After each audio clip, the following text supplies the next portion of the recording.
दोस्तों मेरे चैनल में आपका स्वागत है। दोस्तों आज की इस वीडियो में मैं आप लोग को बताने वाला हूं कि अगर आप कोई भी ज़मीन रजिस्ट्री कराते हैं, ज़मीन खरीदते हैं, तो फिर ज़मीन खरीदने के कितने दिनों के भीतर आपको ज़मीन का दाखिल खारिज करा लेना चाहिए। यह जो सवाल है कॉमन है, हर कॉमन लोगों के मन में यह सवाल उठता है। तो फिर आज के इस वीडियो में मैं इसी चीज़ को क्लियर करने वाला हूं कि आप कोई भी ज़मीन खरीदते हैं तो फिर ज़मीन खरीदने के कितने दिनों के भीतर आपको ज़मीन का दाखिल खारिज करा लेना चाहिए। तो दोस्तों इसे जानने के लिए आप इस वीडियो में अंत तक बने रहें, और अगर आप मेरे चैनल पर नए हैं तो फिर चैनल को सब्सक्राइब कीजिए और बेल आइकन को भी प्रेस कर लीजिए, ताकि मैं जब भी कोई ऐसी इन्फॉर्मेटिव वीडियो आप लोग के लिए अपलोड करूं तो फिर आप लोगों को उस वीडियो की नोटिफिकेशन मिल सके।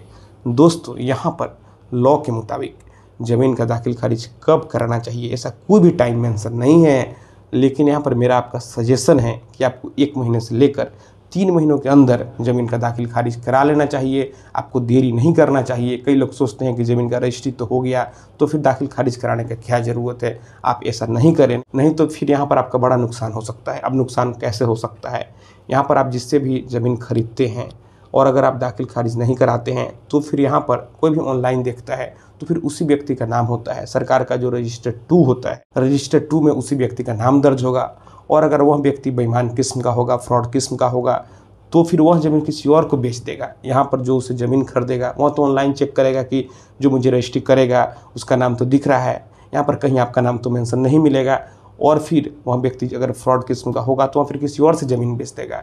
जी हाँ, इसलिए मैं आपको कहना चाहता हूँ कि आप जैसे ही ज़मीन लें आप दाखिल खारिज करा लें। यहाँ पर अगर वह किसी और को रजिस्ट्री कर देता है, आपसे भी उसने ज़मीन बेच दिया और किसी और से भी अगर बेच देता है, तो फिर नियम के मुताबिक जो भी व्यक्ति पहले रजिस्ट्री कराया है उसी का यहाँ पर वह ज़मीन माना जाएगा। लेकिन यहाँ पर आपको परेशानियों का सामना करना पड़ सकता है।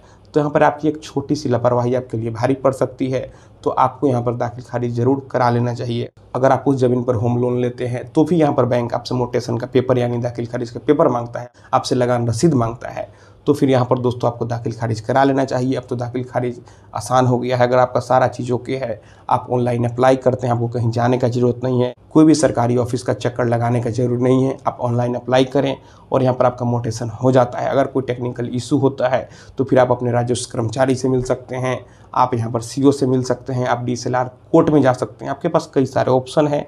लेकिन अगर पेपर में कोई कमी नहीं है और फिर अगर आप ऑनलाइन अप्लाई करते हैं तो फिर घर बैठे ही आपके ज़मीन का दाखिल खारिज हो जाता है। तो दोस्तों यहाँ पर ज़मीन का दाखिल खारिज कराने का कोई भी समय सीमा नहीं है, लेकिन आप जैसे ही ज़मीन का रजिस्ट्री कराएं आप 1 महीने के भीतर ही ज़मीन का दाखिल खारिज के लिए आवेदन कर दें। दोस्तों मैं आशा करता हूं आपको यह वीडियो पसंद आई होगी। अगर मन में कोई भी सवाल है तो आप नीचे कमेंट बॉक्स में कमेंट करें, और अगर आप हमसे सीधे जुड़ना चाहते हैं, फ़ोन से बात करना चाहते हैं, मन में कोई भी सवाल है तो फिर आप हमें इंस्टाग्राम पर फॉलो करें।